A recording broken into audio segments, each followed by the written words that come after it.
people understand what it means to have an inclusive conversation and focus on diversity within companies, but what does it mean when you're talking about product and product development? What does it mean to create products that are diverse and inclusive?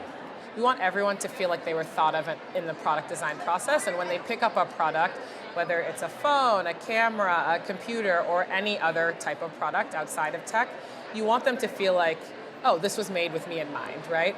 And in order to do that, you really need to look at the entire product design process, whether it's the ideation phase, when you're doing research, when you're doing user testing, or beyond, right? Like there are many other places you could bring it in.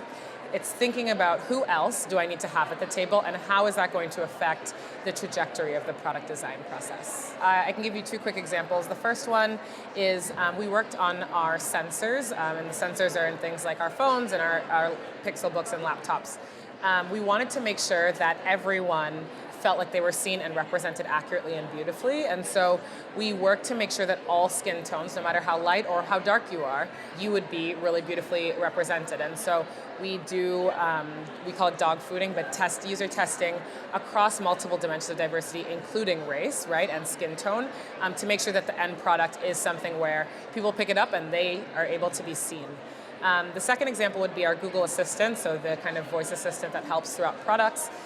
We worked to make sure that before it launched, it wasn't going to say anything offensive, but also that we proactively added cultural moments to it, right? So the way we did that was bringing a bunch of different, what we call employee resource groups, so different Googlers from different backgrounds together, and they were the ones who helped us what we call stress test, or test the product and find the things that need to be changed that could be alienating or offensive, and take those out before it launched. It must be very difficult though, because if you just take Google alone, it is such a large global technology company.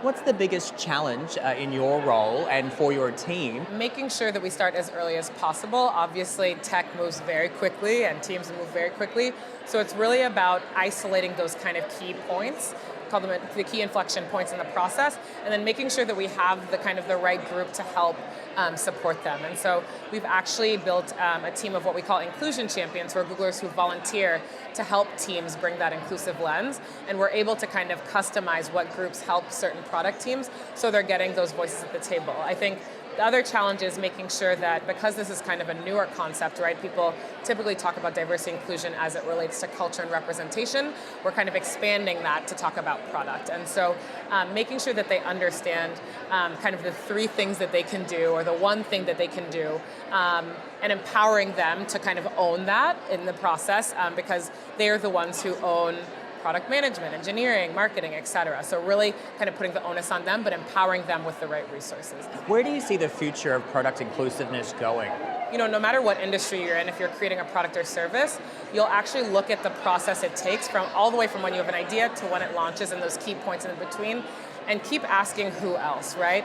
And you will have a commitment that you will bring those people into the center, right? Those at the margins into the center, and not only do that, but really uplift them, so that you're really creating better products and services for all, right? So when you do start to think about an underrepresented user, many times the outcome or the solution you find have knock-on effects for everyone, right? So when you think about someone with a disability, if you have someone who's holding groceries, for example, that's a temporary disability, right? And so I think that there's what we call a curbed cut effect. When you think about an underrepresented user, usually the solution is going to be better for everyone. And that's what I hope people start to understand, and they start to kind of implement that.